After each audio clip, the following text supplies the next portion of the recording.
I'm glad you all came out tonight. You braved the weather. And I want to remind you to please turn your cell phones off so we don't have any phones ringing during the forum. And I want to thank you for coming to the forum tonight. And I want to thank the candidates for being here to participate as well. In case you don't know about our organization, Beaches Watch is a nonpartisan, nonprofit civic organization, and it was founded in 2004, so this year we're celebrating our 10-year anniversary. Our mission is to educate and engage citizens in the decisions that are being made that affect our beaches communities, and so that's why we are holding candidate forums like this tonight. We do not endorse candidates, but we do hold these forums so that you guys can learn more about the candidates and make an informed decision when you vote. Before you leave, we encourage you to go by the Beaches Watch table, pick up some information about our organization, and sign up for our email list so you can get information about things that are coming up and meetings that we have planned. We also invite you to consider joining Beaches Watch, and we have some information back there as well. When you came in tonight, you should have gotten a copy of the program, which has some information that we hope you'll take home with you. Several things I'd like to point out. We are providing some additional candidate information for you as an added service. You will find on our website bios about the candidates, links to their websites, and also later tonight you will find answers, a written Q&A that we gave the candidates, and they've all answered that Q&A, and it will be posted on our website for you to read their responses to questions about issues here in Jacksonville Beach. Now, before we get started, I'd like to go over, just let you know a little bit about the forum format. It will last about an hour. To begin with, all the candidates are going to have 3 minutes to do an opening statement, and then we will go through questions. You should have been given some question cards if you'd like to fill out a question that you would like to suggest that we ask the candidates.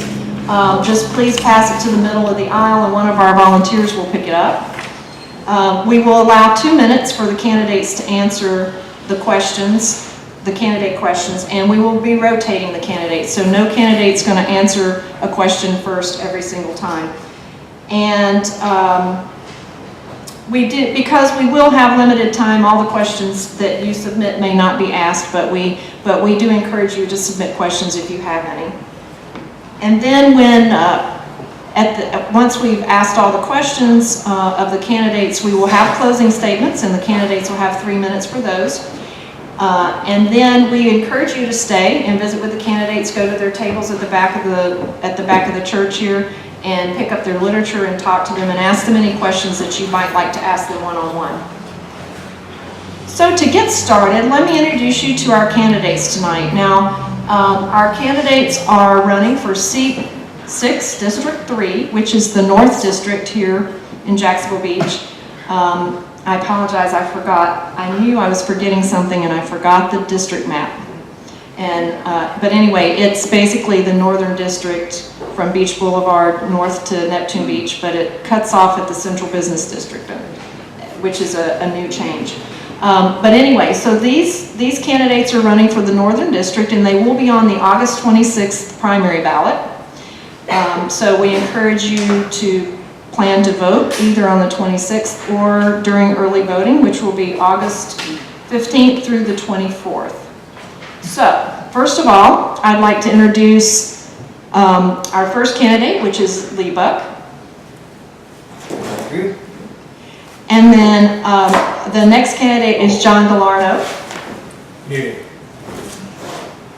And then Lloyd Hyatt. Okay, so the order that the candidates are going to be responding tonight, we're just going to do them in alphabetical order, and we will be rotating them. So for the opening statements, we will be starting with Mr. Buck. And for the opening statement, please take a moment to introduce yourself, explain why you are running for this office, and briefly describe your experience and qualifications for the position.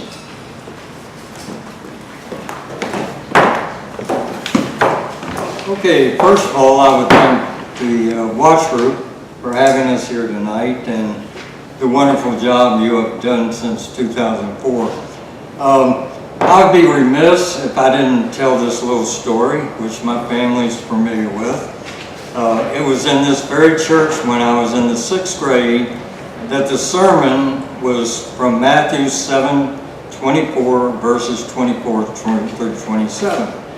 And that verse is about the builder that built his house on a rock and the one that built on the sand. And that became my favorite Bible verse from that day forward. And I was sitting right where our lifeguard or whatever was sitting. But that was very important to me, that that life is built on a foundation. And I use that the rest of my entire career. And speaking of careers, my family moved here in the 1930s, and I'm a Fletcher graduate, and I went into the corporate world. And in the corporate world, I went up the ladder and became a VP in a major corporation over 13 states, over 3,000 employees, over $600 million in income. And my wife got to see me one week out of every month. On Sundays or Mondays, I got on an airplane, I came back on a Friday, and that was it. But those were very educational years, because when you have that many offices and that many people, you learn how to listen. And as my wife Darla always knows, for my progression through the corporate world, I never gave the credit to myself, but the people I surrounded myself with. Leaders build leaders, and as Darla would tell you, we were surrounded with some wonderful people. And anyway, from there I retired and became a realtor, and got on the Board of Adjustment, which was very educational, and Tom Taylor back there was on it. But anyway, I spent 2 terms on that, and then 2 terms on the City Council. And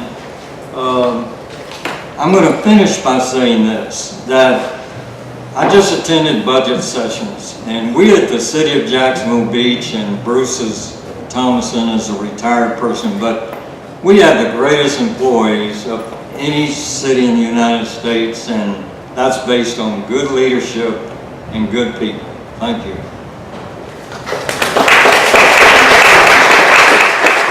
Mr. Florida. Good evening. Thank you, guys. Sandy, thank you for inviting me, and thank you for showing up tonight. My name is John. Say again? Okay. My name is John Gallardo. I've been a beach resident since 1979. I came here in 79. I was stationed in Georgia.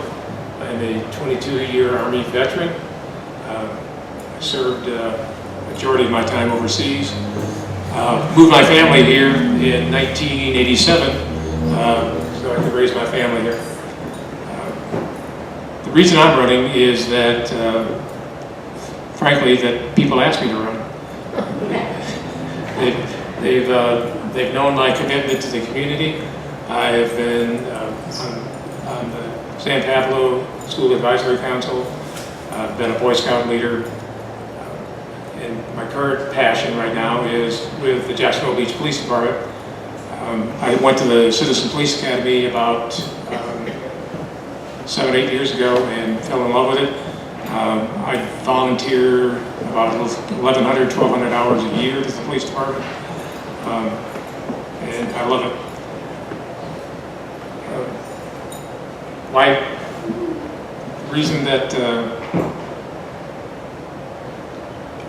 I'm here is that I just want to talk a little bit about my leadership skills. I got those from the Army.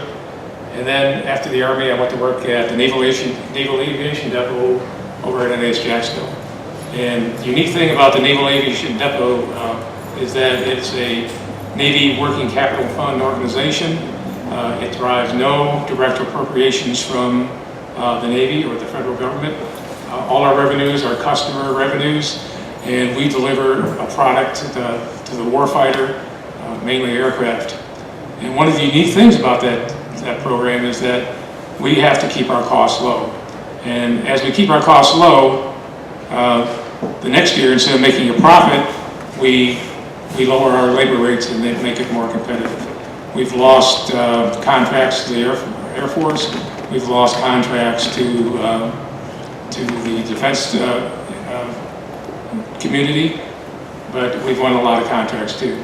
And we were only one of the 3 depots that survived the BRAC in the 1990s. It's a thriving business. It's the largest employer in Northeast Florida.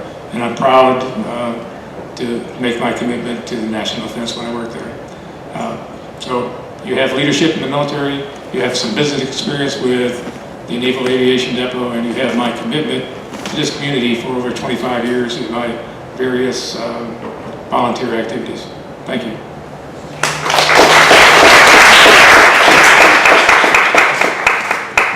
Mr. Height. Just call me Lloyd. My name is Lloyd Height, just like that hotel downtown. Can't get you any discounts or anything like that. And I want to thank the Beaches Watch for having this. And I remember meeting the Beaches Watch people outside of Terry's Country Store in 2004 in those bright yellow shirts that they were wearing. And they were looking for signatures for the 35-foot height limit at that time. And I think if you gave them $25, you got a shirt, I think was the deal. But I never did look good in yellow. I'll just be honest about that. You know, I was a dark blue or a red kind of guy. But I went ahead and gave them my money. I listened to the spiel. Still got the shirt. You know, I haven't worn it, but I look at it often when I think about you guys. I want to thank everybody else who came here because it's a rainy night. It's either 105 degrees outside or it's raining, one or the other. And I'm glad you're here. And of course the Jaguars are playing later tonight, so don't forget to get home early and watch our boys win. Anyway, I want to thank Tom Taylor, who's back there, who's done a wonderful job for 8 years for this city. And I know he's going to continue in his civil service. And we wish him the best of luck. I'm a 10-year Navy veteran. Spent all 10 years on submarine service. I'm a very proud member, the veteran of foreign wars. I'm a veteran, member of AMVES, and also of the American Legion. I have all the cards in my pocket. I wish they would just quit smoking. I'd go there more often. You know, I've attended the last budget meetings for the last 2 years, and there's 4 of them you can go to. And it gives you a real idea of what kind of money we have and what are we going to do with it. And I was glad to see, I'm not sure if you know yet, but our budget this year is coming up is 14.4% down than what it was last year. And so it's about $25 million less than it was last year. A lot of that has to do with the fact is we're not putting a lot of money into 1st Street North. We're saving some money on our energy, and also Public Works saving us some money. So anyway, budgets are very important to me. I've been there. You may have seen me up here at Wingate Park. I've coached Pop Warner football till I just couldn't do it anymore. I love the kids. One of my programs is a youth offender program. I'd like to get in the city to try to teach these children some accountability and responsibility for their actions. The next thing I want to focus in on is Penman Road. I want to clean it up. It has become a major thoroughfare over the last few years. And I want to do something about 3rd Street because we don't have enough crosswalks. There's 2 sections of 3rd Street where it's 10 blocks in between crosswalks. And you do something about that. I look forward to your questions. My literature's back there. I got a meet and greet at Lynch's Irish Pub tomorrow. I'd love to have you there. Thank you.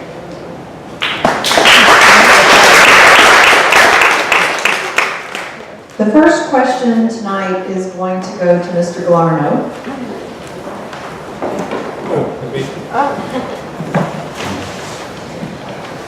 And it's a district question. Okay. So what improvements or changes would you like to see made in your district, and how would you propose they be implemented? Well, Lloyd alluded to it. Penman Road is a disgrace. It's a county road, and the county has not lived up to their responsibility to maintain it. The grasses haven't been cut. The grass hasn't been cut but once in the last 6 months. The drainage ditches are pathetic. They're full of water. They're breeding mosquitoes. So we need to get together with the city of Jacksonville. We need to put pressure on the city of Jacksonville to maintain the road that they agreed to on the interlocal agreement. The other changes in the district that I like to see, and it's going to be a looming issue, is beach renourishment. The goal was, or the plan was, to re-nourish the beaches in 2016. It's going to have to happen sometime next year. And the only way we do that is to get the city of Jacksonville and the state legislatures to support the funding for that, and then go after the Corps of Engineers for the federal dollars. So those are the two things that would be priorities as far as I'm concerned in the district. Thank you. Lori Hyatt? If you did get a chance to read the article in Beach's Leader, I strongly suggest you get the Beach's Leader, support our community. And one of the things I talked about in there was making this a bicycle-friendly community. I want to see at least 2 sturdy bicycle racks at the end of every street. I want to see bicycle racks where we can put them where people can ride downtown and they don't have to lock their bike on a fence or a tree or whatever. I like to see that taken care of. And of course I talked about Penman Road and the parking downtown. We do have a plan to pave the lot that's on 2nd Street, 3rd Avenue. I saw it on the tour. It's going to become 96 parking spots, which will help us out a little bit downtown. But there's also a lot that's right across from it that the city owns and hasn't done anything about. I would love for them to pave that lot to relieve the problem with I can't find a parking spot downtown. We have the answer in our hand. Let's take care of it. Thank you.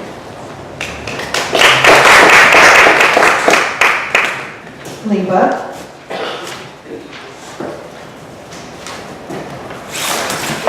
Boy, they're doing everything. That's okay. One thing I'd like to comment on, and that's a little bit of a rebuttal for what Lloyd said, and Lloyd and Bruce Thomason and former Chief Thomason's familiar with this. I sent State Statute 316 to the watch group, and unfortunately, on a state highway, you cannot make crosswalks.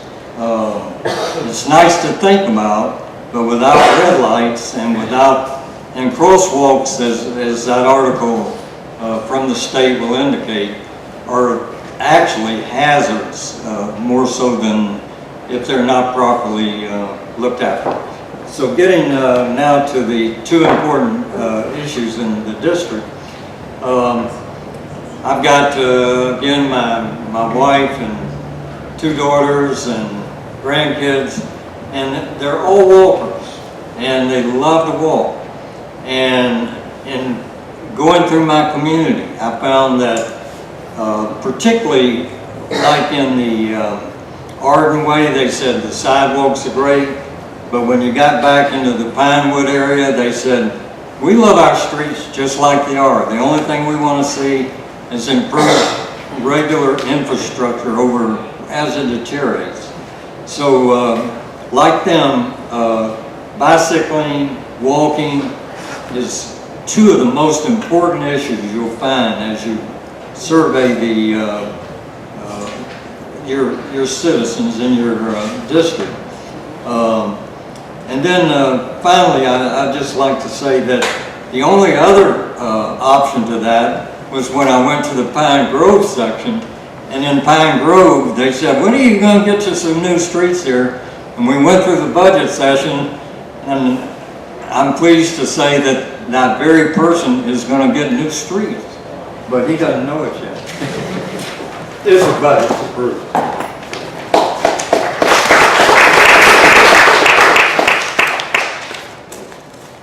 The next issue, we're going to start with Lloyd Hyatt, or the next question, I'm sorry. Okay. And this question is about issues with the whole city. In your opinion, what are the two most important issues facing the city of Jacksonville Beach, and how would you propose to address them? Okay, well, I wanted to mention one thing. The district map, I got a copy of it if you need it. It's out in my truck. The two biggest in the city. In your opinion, what are the two most important issues facing the city of Jacksonville Beach, and how would you propose to address them? Okay, one of them is the perceived crime in downtown district. And I say it just like that because that's what it is. It's a perception issue. I've looked once again at the police report in the Beach's Leader, and this week there was 0 crimes down there with the exception of 1 car broken into at the pier. So there's a perception that if you go down there you have to have a bulletproof vest and you have to have a gun or carry like that, and really you don't. I wouldn't mind seeing some more lighting down there, because the more business gets transacted down there, the less taxes we have to pay as individuals. That's a fact. The less businesses, the more we're going to have to pay. So that's the one issue. And the other issue is, I know we cannot put crosswalks on that road. It does not belong to us. But Charlie has got the mayor has got a very good relationship with the state people. He said that, and we can talk to him about doing that. It's our road. We're here. And we can talk to him about taking that, because I'm telling you right now, we need more crosswalks down there, because during the summer session, I know right now, you've got to run with your head on a swivel to get across that road. Thanks. Mr. Buck, League Buck is next. Okay. And this is the two most important issues. I'll try not to go everything this time. Okay, two most important issues. First of all, when I face the former police chief, I'm always want to be sure I'm accurate, but when I attended the budget session, one thing I found of extreme interest, and that is that theft, assault, burglary, and robbery between the years 2009 and 2013, which were under your leadership, decreased by 28.5%. That's an indication that the police in this city and the volunteers are making tremendous headway for the safety of our citizens at Jacksonville Beach. 28.5%, that's big. The other issue I'd like to discuss is one thing that people have to recognize. We're a town of 22,000 people. Lake City's a town of 22,000 people. They got approximately 22 police officers. We got authorized 65 police officers. They're not surrounded by a city of 1 million people. We are. And that 1 million people comes down to our beach and goes from a population of 22,000 to 60 or 100,000 people. And I think our police department and the CAPE program, which was started in 2006, now is going to have 9 officers down there. And when I went through the neighborhoods, and I'm out of town but I did find most neighborhoods feel secure. They really do. And but I'm so proud of what we've done downtown when you see the number of people we're inundated with on weekends. Thank you. Johnny Milano. Two major issues that are facing downtown for me, and it's two of my campaign issues, is public safety. I'm a strong advocate of public safety. I'm a strong advocate of community policing. Lloyd says there's not a problem downtown. If you take a look at the facts and figures back there on the sheet I left back there, they come from the 2013 annual report for the Jacksonville Beach Police Department. Arrests.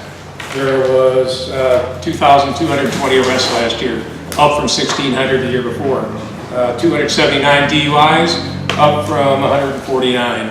Downtown, there were 901 arrests just in the downtown area last year. So we do have a problem down there. That's why we added 4 more officers to the community policing effort.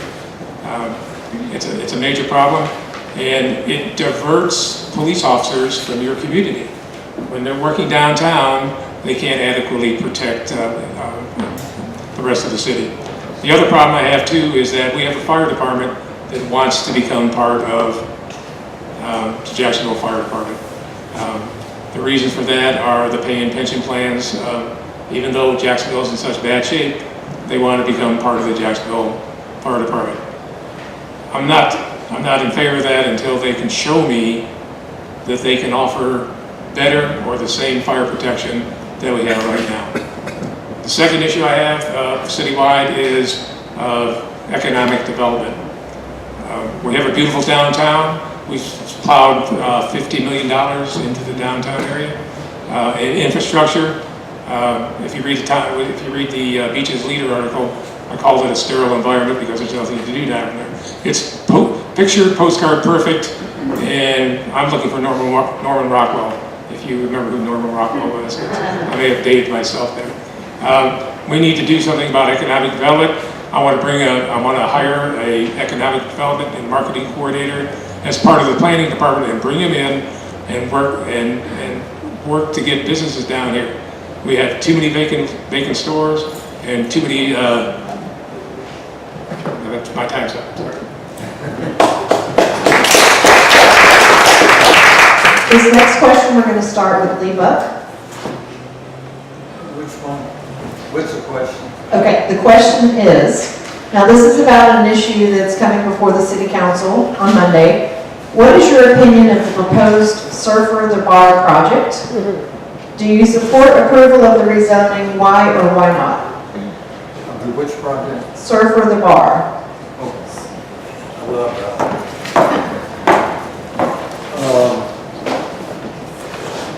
On the Surfer Bar, there was an article in today's Beach's Leader that was misleading, but anyway, on the Surfer Bar, I've been against the Surfer Bar, and when you go from 85 to, I think it's 350 people, I did survey the police department, and they admitted, or not admitted, they confirmed that anytime you have 350 more people, you've got problems. You're creating additional problems. And secondly, if this was similar to the Surfer Bar in Key West, which is a full food serving facility where you sit on the rooftop and you eat food, but that's not what it is. And so I'm against it that way. Secondly, I've been on the Board of Adjustment, and parking was an issue for us over and over and over again. If they can't provide parking and they can't compromise on that, then I'm just totally against the Surfer Bar. As far as the question of control, our police department does a terrific job of control. And incidentally, I think the Beach's Leader also had, and I've got to make this quick, but when I mentioned bars in the Beach's Leader, I'm talking about restaurants that turn a restaurant, and by removing all of the furniture and all of the chairs, and become a bar at night. And that to me is just not right.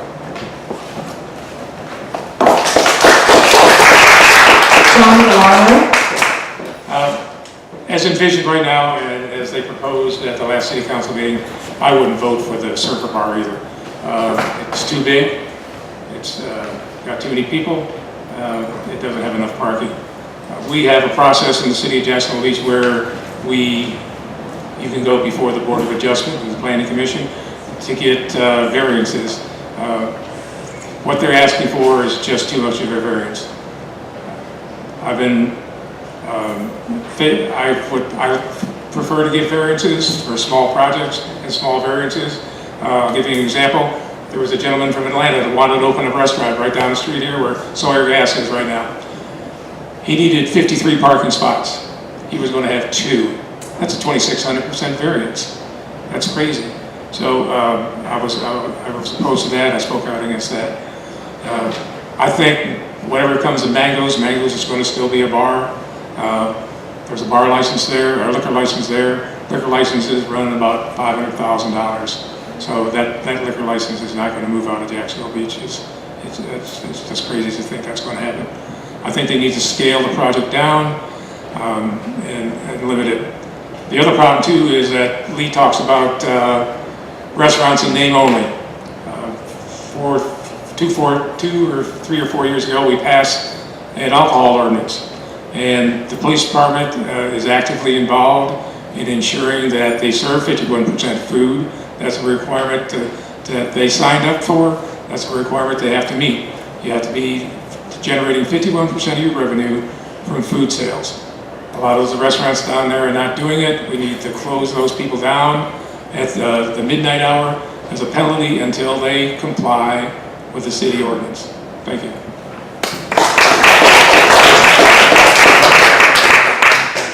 Lloyd Hyatt.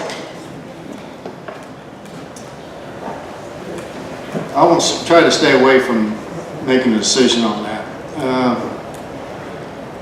What I understand is what they're requesting the variance for. Georgette, you tell me if I'm wrong, because you're right, is that it's too close to another bar. And Mango's is grandfathered in, but you can't build another bar within 500 feet of an existing bar. So that's what the variance is all about. Now let's get real about this parking stuff downtown, because the last city council sat there and allowed people to move in without adequate parking and took the money and put it in the general budget. What they should have done was taken that money and put it into parking downtown. And what I'd like to see is when we go ahead and allow a restaurant to come in without adequate parking, but we take the $14,500 per spot they should have, we dump it right into parking. Let's get honest about who's causing the problem down here.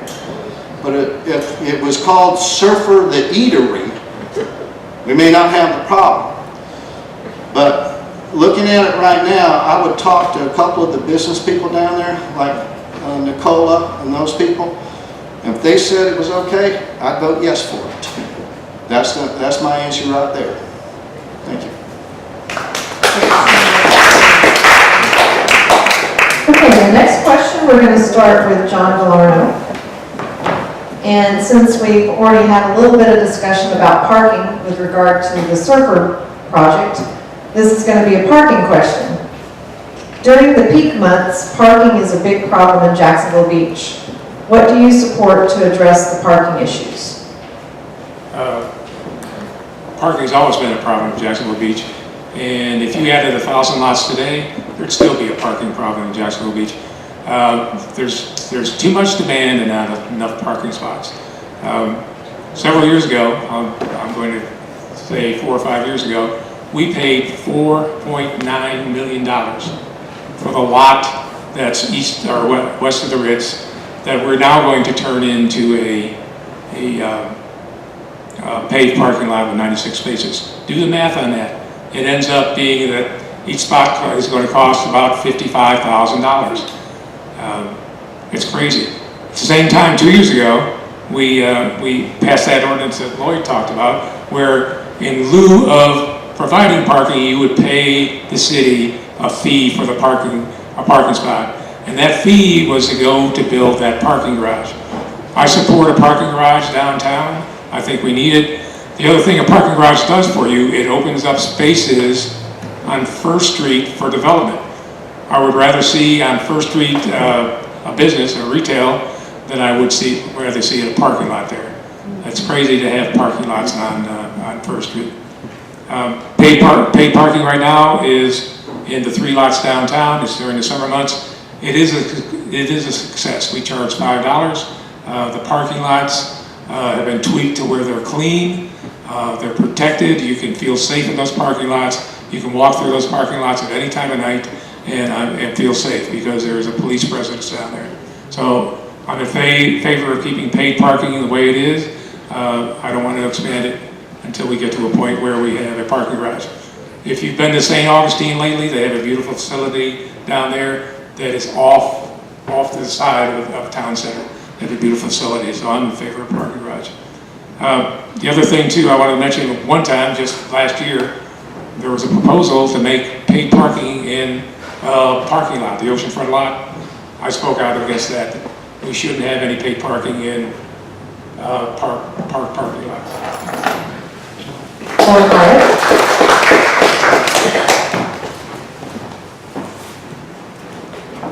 I have always wanted paid parking issue on the ballot and let the citizens of Jacksonville Beach determine if they want paid parking. I believe it should be there. I still believe that today. I believe that anything that we don't need an immediate answer for needs to go on the ballot and let you people decide, because if you decide on something, I can say that's what they wanted. Gets me off the hook. But the thing with the parking is we sat there with that empty lot for years. Now the one on the east side is still empty. It does us no good to have an empty lot with a fence around it that says no parking. Pave it, just put stripes on it. And the one thing I'd like to see is we make about $150,000 a year off of paid parking. We need to make sure it's dumped into parking and keep parking up. Now, some of the people who own business down there interesting. I went down and talked to some of the swimwear company, and they got that little parking area behind them, and one row is 2-hour parking. And I went in there and asked them, I said, what would you think about us turning the whole lot into 2-hour parking? Their response was, well, then where would we park?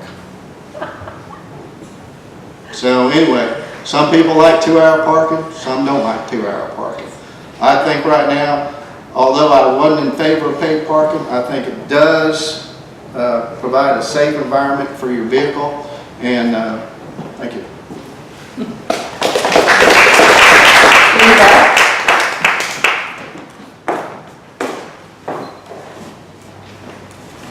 I hope I don't misquote my friend Tom Taylor back there, but at City Council this last week, Tom Taylor went out of his way to compliment the group that now handles the paid parking for the city of Jacksonville Beach. How they go out of their way to direct people to where they want to go, where do they want to go. And then in addition to that, we had police security on those lots. When we originally went into that, it was not, we chose the wrong organization, but we do have the right organization now. I want to touch on the parking garage. This has come up before City Council in the past. I agree that that lot is overdue to be paved, but it was used as a construction site during the streetscape, and so anyway, it was the only lot the construction company we could find for them at that time. But when it comes to parking, I'm not for. I just think all of the workshops we held, all of the discussions we held, we went through an enormous amount of evaluation before we got into paid parking, and it has worked out far beyond my expectations. Finally, I'm differ on 2-hour parking. I was pleased to see in the newspaper that the current city council are talking about having paid 2-hour parking for certain businesses. How they'll monitor that, I think it was 200 or so businesses. But our businesses should not be penalized that were here prior to some of our current laws, and have people sit in front of their place, go to the beach all day, and then return to their car. So I'm in favor of 2-hour parking in designated business areas. And with regard to the parking garage, the reason we did not go along with it when I was on city council was the fact that unlike St. Augustine, we're a March to September community, and we did statistics that there was no way that parking garage could support itself. It would be an economic burden on the community. I've got 30 seconds, but that really wraps it up. Thank you.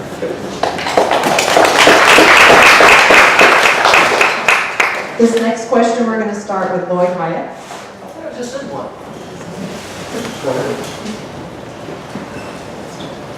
The city is currently engaged in a retail study for the whole city.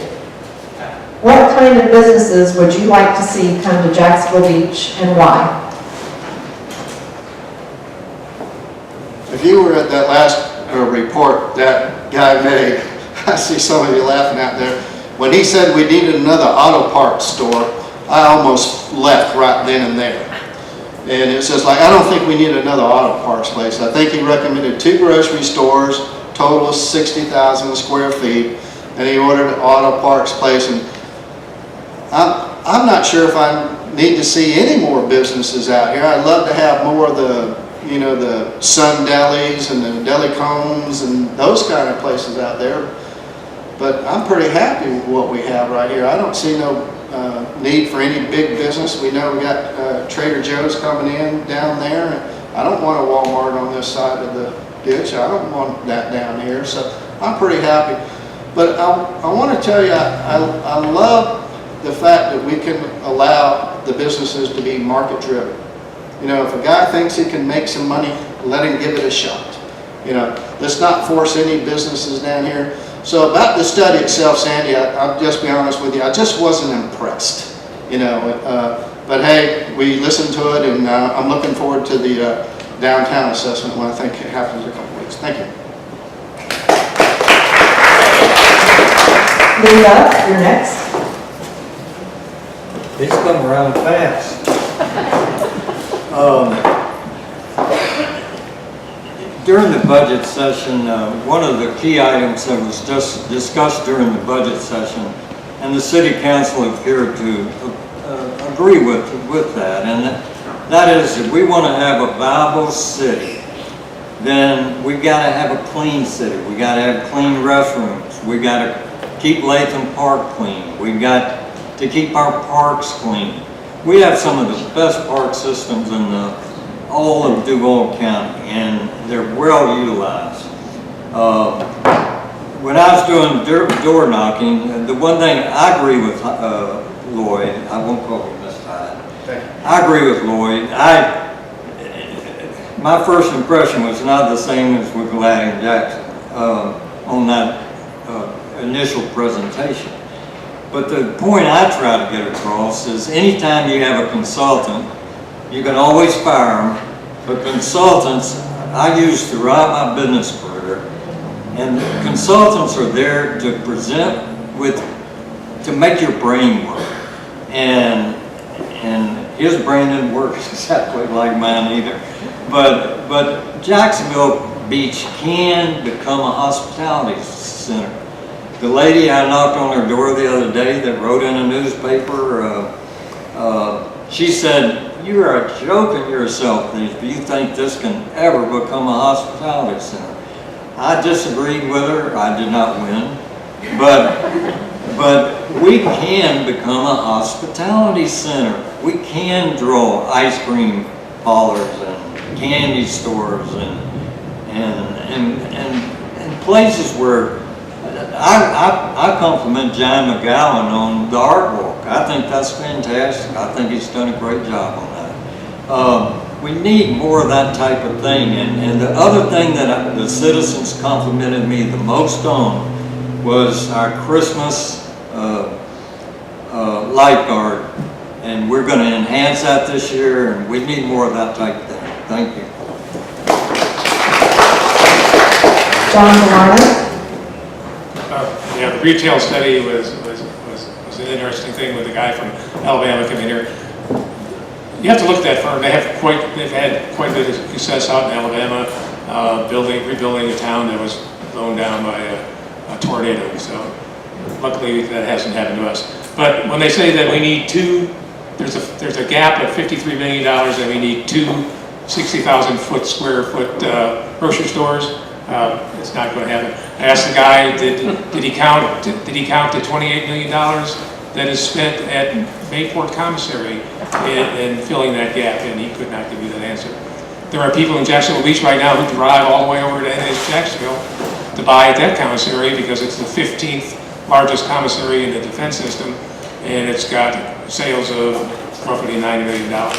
So a gap of $53 billion in two grocery stores from a retail study just is not going to happen. He has some other issues too.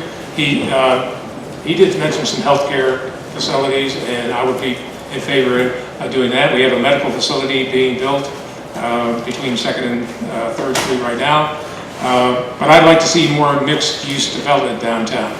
When you get mixed-use development, you have retail, you have housing on the top floor, usually the top 2 floors.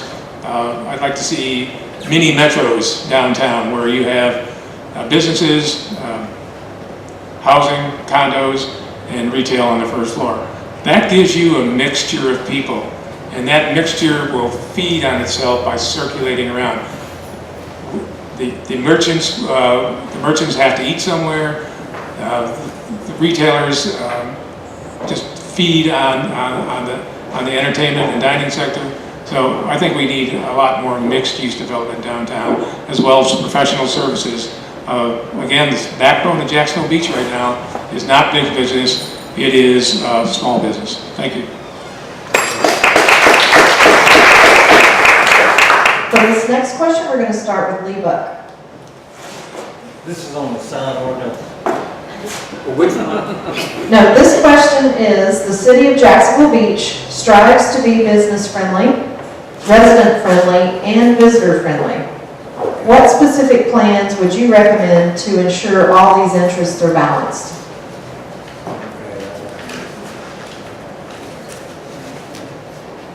Business. Well, I'll have to work off the cuff.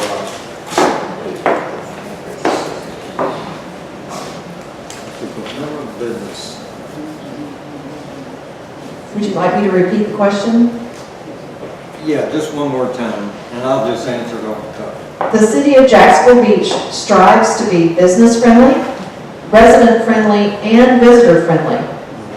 What specific plans would you recommend to ensure all these interests are balanced? Oh, okay. I'm going to reiterate what I said a minute ago, and that is for this to become a true visitor center and a destination point for our citizens. The first thing is, and we do a good job of this, and the City Council has approved the budget next year for this, and that is clean restrooms, clean beach. We got 4.1 miles of beach. We got, to me, we got the best beach on the whole East Coast, the most potential of any beach on the whole East Coast. But to achieve our goals and make this the kind of community that we truly want, we've got to strive to bring in the type of businesses that we want, and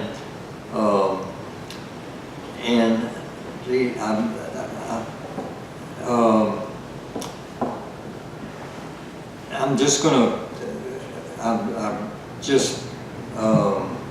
keep forgetting the darn question, but one more time. The city of Jacksonville Beach strives to be business-friendly, resident-friendly, and visitor-friendly. What specific plans would you recommend to ensure all these interests are balanced? Oh, okay. Yeah, now it's all come back. But of course, I'm out of time. But police safety, you know, that's number one. They've got to feel safe down there. Number two is we've got to give them viable transportation. Number three is we've got to I'm going to hit on, we've got to have a balance between the citizens and business.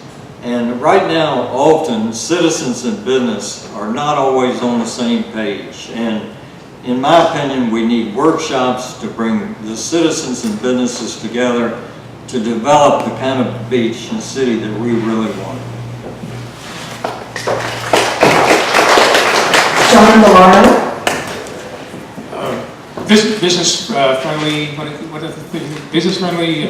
Business friendly, resident friendly, and visitor friendly. Okay, visitor friendly. Let's start with that. We have, on the weekends, thousands of people coming here to the beach all the time. We are the beach for the whole city of Jacksonville. And we're becoming a beach for St. Johns County too, because they've restricted their beach accesses also. We need to provide safe beaches, clean beaches, and we need to promote some of the tourism that we have during the summer months. Winter months it's very hard to promote tourism because the weather turns cold here. One of the things I'd like to see is the city promote this building and the historical chapter here. We have a beautiful facility, we have a train down here, we've had a lot of history here, and we really don't promote it that much as a tourist destination or a visitor destination. Residential, we need to maintain our parks, we need to maintain our football fields, we need to maintain the dog park, and we need to maintain our cemeteries, the infrastructure of our city. We are a booming city. Just look around you. If you own a vacant lot, there's people knocking at your door all the time. Can I buy you a lot? I want to build a house. We have a huge complex down here, so there's going to be a greater demand for recreational facilities as the town grows. Businesses are a little bit different. I talk to a lot of business people, and they still have the perception, or they still feel that Jacksonville Beach is in the way of them doing business. So we have to streamline that. We have to take the things that are not necessary, that are causing delays in permitting, and get rid of those.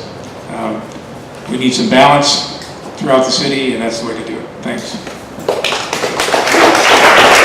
Don Hyatt?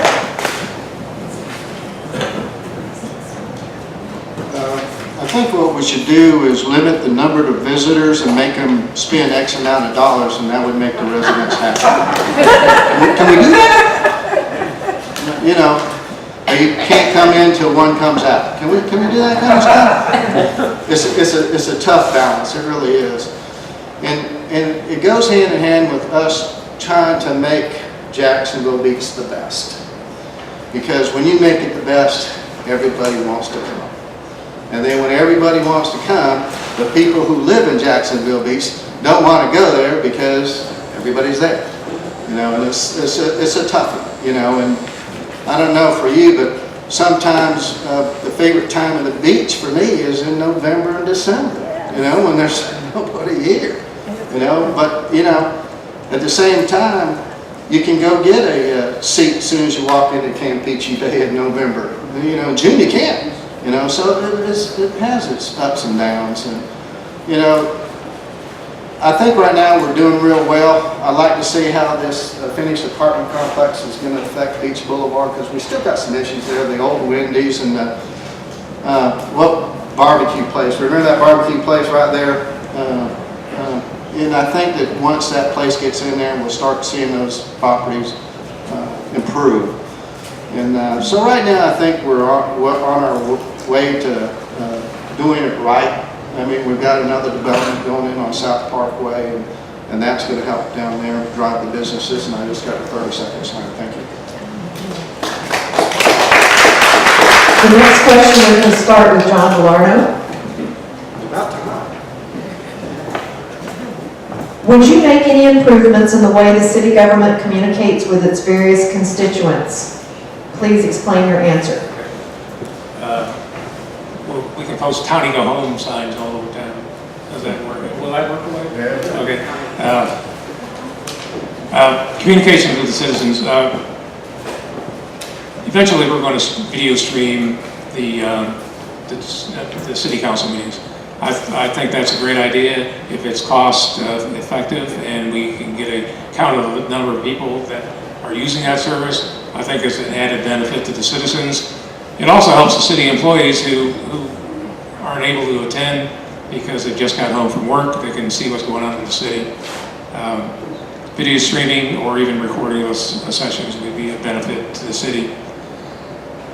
There's also the beach's energy bulletin, the utility bill that you get every month. There is a flyer that comes in there. We can add an additional flyer to that. Personally, I'd like to, if I'm elected, I'd like to have some kind of quarterly meeting with District 3 people. We'll sit down and have breakfast somewhere, and we can discuss the issues at that little forum. Open communications is important. I think we need to keep that flowing. Thanks.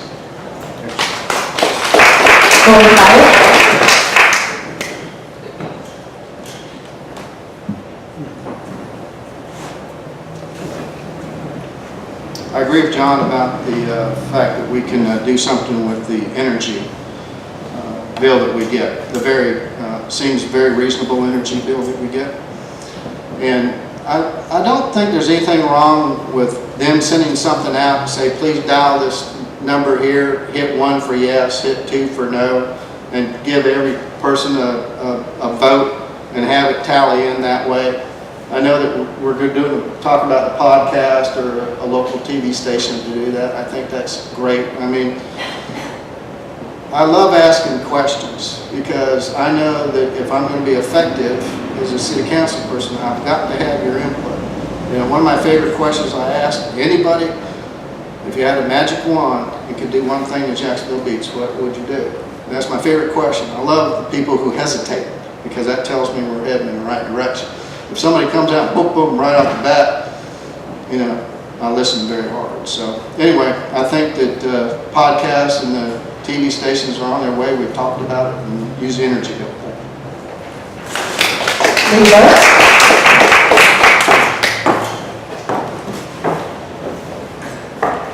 I'm going to use watch group a little bit for this answer, and that is the one thing the watch group has really done effectively is they've been good listeners, good communicators to the citizens, and encouraged open discussion between business and citizens. And I think that's the key to success of any city or business or anything. And that is to be a good listener. And I think you touched on that. And also good communicators. But the hardest part of most people is being a good listener. And that's where good workshops come in, where the people, our citizens are not bashful. And our businesses are not bashful. And we need more of that type of communication. One of the things that, you know, I found on one of your questions, you know, having an open line of communication, and I think that's a good thing. I know I'm going to use a church for example, but every sermon is, you know, taped every time. So if you miss it, you can go see it. And I think your idea there is very good. But the one question you asked, which I think is difficult, and the most difficult, and that is how we hold meetings where we can actually get people to attend free council meetings. We've tried various resources of doing that, and it's going to take a real effort to come up with an answer where everybody or a lot of people can make it at one single time of night.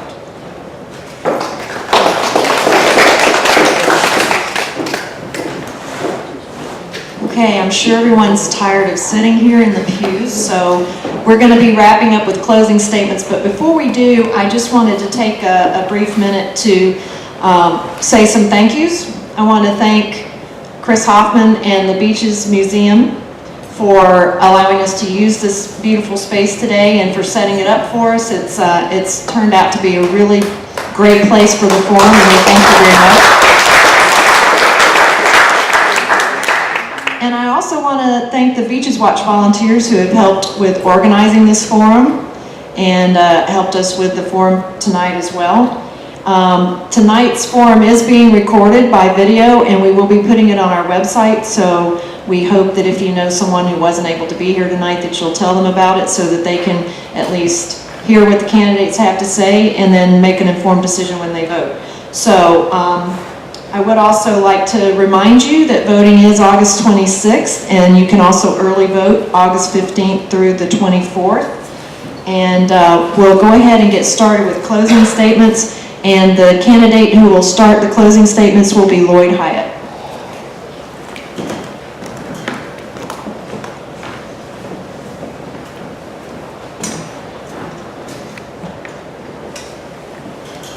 A lot of people recently have asked me why Flan Sharp has endorsed me for City Council. And my answer is, ask Flan. But if somebody had asked me why I think he endorsed me for City Council, it's because of trust. And that's what I am, and John and Lee are asking. We're asking you to trust us. Trust us that we will take your input and put it into City Council to make the right decision for the majority of the people of Jacksonville Beach. Thank you. You vote, and you do have 3 minutes.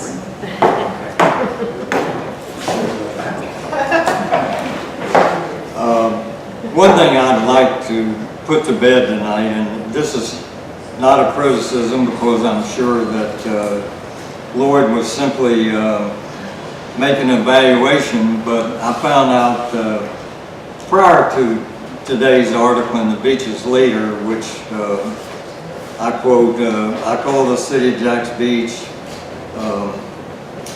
and leave up to serve two term limits. That should mean you're done under the term limit rules. Well, I previously called the city clerk, our city attorney, and they assure me that I'm qualified to run.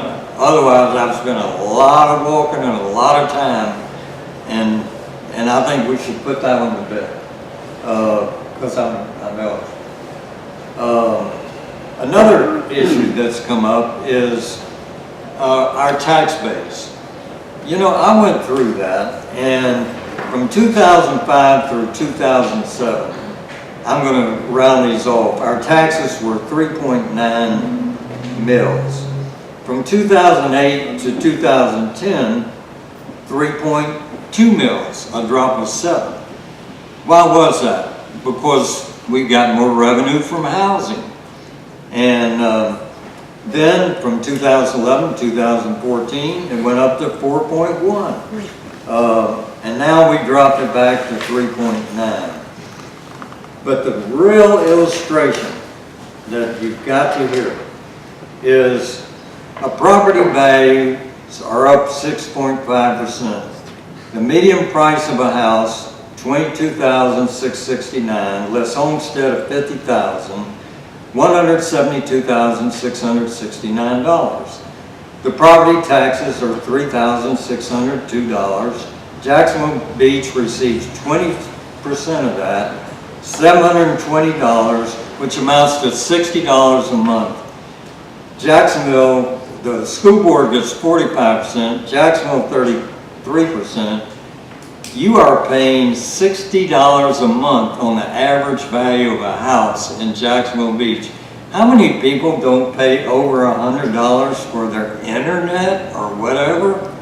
I mean, we have the best services of anybody, any city that I know of, for the cheapest taxes that you could ever ask for. And stormwater, no increase for 24 years. Garbage, no increase for 21 years.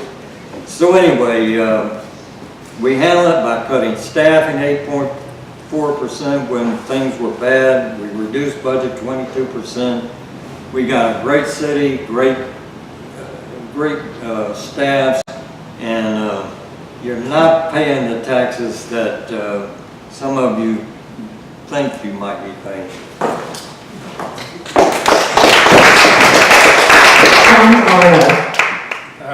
Let me address the tax issue first. Jacksonville Beach residents pay the highest taxes of all 3 beach cities. We're approaching 20 mils tax rate. City of Jacksonville Beach pays 4.0947, that mill rate. Lee, you voted for that. It was voted in by a vote of 4-3. 2 years ago, you voted to raise the millage rate to 4.2226, and that, luckily for that, lucky for us taxpayers, that millage rate was defeated. We need to lower our taxes, and that's one of my issues. We need to lower our taxes, and we need to keep our taxes low. I pledge to you that I will not raise your taxes. That is my pledge to you. The other pledge to you is that I will not waver on public safety. If we have a need for public safety, we have to find the method to do that. And the other pledge I make to you is that I will only serve 8 years on the city council if I'm elected. I believe in term limits. That is a core belief of mine. It comes from my experience in the Army, where we rotated out people all the time, and we got a fresh perspective every time we brought a new person in. That's my core belief. I'll do 8 years if I'm elected, and that's it. And my third priority is business development. I think we can do a lot more for business development downtown. We need to bring the businesses in. We need to bring those small businesses in that promote dining and entertainment and housing. So we need mixed-use facilities. Now, I don't have all the endorsements that everybody has from the politicians and ex-politicians and mayors from downtown. I have some endorsements from everyday citizens, hardworking homeowners, and people just like you out there. And I'd like to read one of them. John will best represent the ideals and interests of homeowners, the real estate community, and the local businesses of Jacksonville Beach. John's leadership will make our beach a safe and inviting community to live, work, and play. And that came from Kathy Carr Garcia. She's the president of the Beaches Realty Group. I'm John Gallardo, and I want to be your city councilor.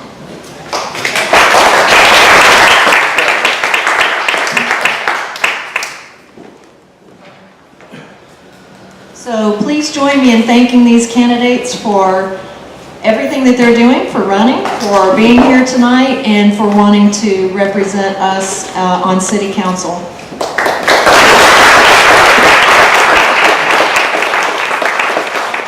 Again, please remember voting is August 26th. That is a primary, so there's usually a lower turnout. Please tell people about the primary and encourage them to get out and vote.